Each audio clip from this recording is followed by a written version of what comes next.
pour ces propos très sensibles. Mais avant de vous parler de notre lauréat ce soir, permettez-moi de dire quelques mots sur l'œuvre qui est attachée à ce prix. Et je pense qu'on pourra dévoiler l'œuvre à l'instant. Il s'agit de Semis, une œuvre de Sylvia Savdi. Madame Savdi est une artiste de renommée internationale. Elle participe à de nombreuses expositions au Canada, aux États-Unis, en Europe, en Asie de l'Est. Elle est née au Liban et demeure au Canada depuis 1953. Les œuvres de Madame Savdi sont inspirées de la terre, éléments à l'état brut qu'elle comprend et interprète avec un regard touchant. L'œuvre qu'on voit ici représente la mémoire du passé et les possibilités de l'avenir. Les deux formes qui reposent sur le socle sont d'une part une grenade blanche et lisse et d'autre part une cosse de bronze rugueuse et rêche. La vitre située au centre permet le reflet d'une forme dans l'autre, illustrant la relation symbiotique dans laquelle ces éléments se transforment mutuellement dans leur interaction. Cette description nous fait donc penser à l'échange enrichissant qui est possible et souhaitable entre les différentes cultures et à leur interrelation, tout en laissant place, bien entendu, à l'interprétation individuelle. Et maintenant, parlons de la lauréate du prix du 3 juillet 1608, la Société généalogique canadienne-française. Depuis 1943, la Société généalogique canadienne-française est le chef de file de toute la francophonie en matière de patrimoine généalogique. Elle est une source d'information incontournable pour les scientifiques et a même permis d'établir des règles de recherche qui font désormais de la généalogie une discipline plus exacte et plus fiable. La Société n'a cessé de favoriser l'entraide entre les générations et d'encourager la diffusion et la conservation du patrimoine familial francophone. Son centre de documentation, bien modeste à ses débuts, est devenu aujourd'hui la maison de la généalogie. Il dispose d'un service d'entraide, on y trouve des microfilms, de même que des documents numérisés et des banques de données informatisées. La Société participe en outre à la publication de quantité de livres et de répertoires. Elle met notamment à la disposition des chercheurs et des amateurs, bien sûr, par la publication de son périodique Mémoire, des travaux en généalogie et en histoire qui font autorité. Depuis de nombreuses années, elle offre des sessions de formation à des centaines de personnes sur une base annuelle et elle organise régulièrement des congrès et des voyages. Soutenue par une armée de bénévoles, elle compte plus de 3700 membres. La Société représente aujourd'hui le plus important rassemblement de généalogistes de toute la francophonie. Le prix du 3 juillet 1608 rend hommage à juste titre à la vitalité et au dynamisme de la Société généalogique canadienne-française qui, depuis plus de 60 ans, rend des services exceptionnels à la collectivité de langue française en Amérique. Accueillons chaleureusement pour recevoir le prix du 3 juillet 1608 au nom de la Société généalogique canadienne-française, le passionné et dévoué président de cet organisme, M. Marcel Fournier.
Alors, distingués invités, chers amis, la Société généalogique canadienne-française est très fière de recevoir le prix du 3 juillet 1608, qui qui marque le jour anniversaire de la fondation de la Ville de Québec. Au nom du conseil d'administration de la Société, je tiens à remercier plus particulièrement le Conseil supérieur de la langue française, les membres du jury, les organismes qui ont déposé notre candidature et les personnalités qui nous ont appuyés avec enthousiasme. Ce prix représente pour nous le couronnement de nos efforts, entrepris depuis 60 ans, pour valoriser l'histoire des Canadiens de langue française et leur rayonnement en Amérique. Depuis 1943, année de sa fondation, par le père Archange Godbout, la Société généalogique canadienne-française n'a cessé de promouvoir l'entraide généalogique, la diffusion et la conservation du patrimoine familial francophone. Notre centre de documentation, connu sous le nom de Maison de la généalogie, constitue une référence incontournable, comme le dit Mme Hudon. Alors, je me répète un peu.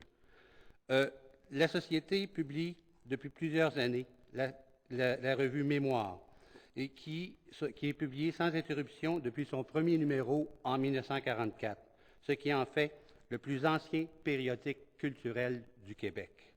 Les Mémoires ont progressé au même rythme que la Société et sur les mêmes bases de partage et de bénévolat.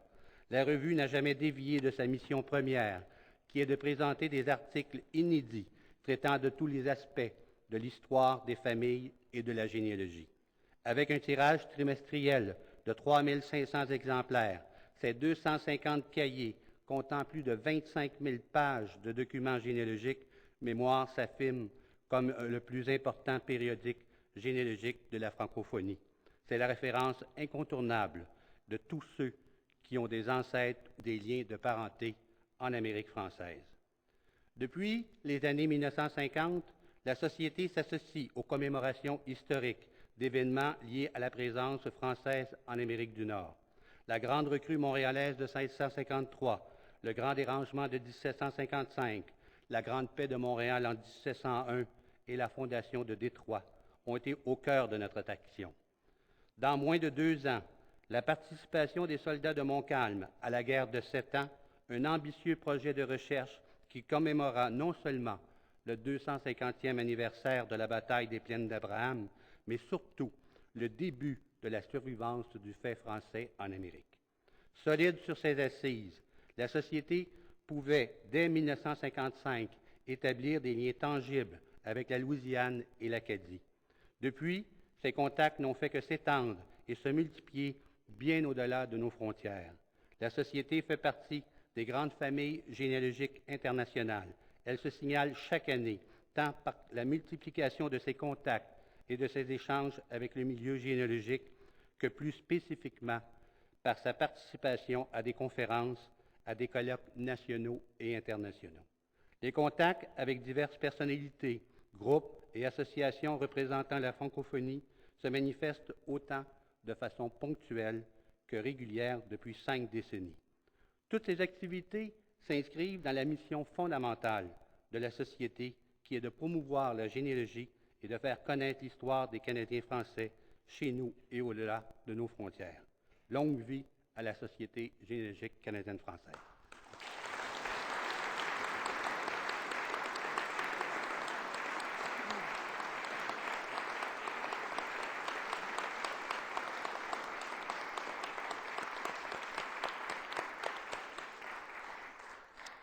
Monsieur Fournier, malheureusement, je ne peux vous regarder parce que je dois parler au micro, mais mon cœur et mon esprit sont vraiment avec vous.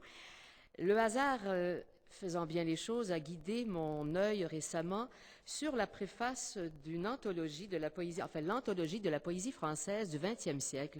Je préparais un récital de poésie il y a 2 semaines et je savais bien sûr, étant dans le secret des dieux, que Monsieur Fournier serait ici.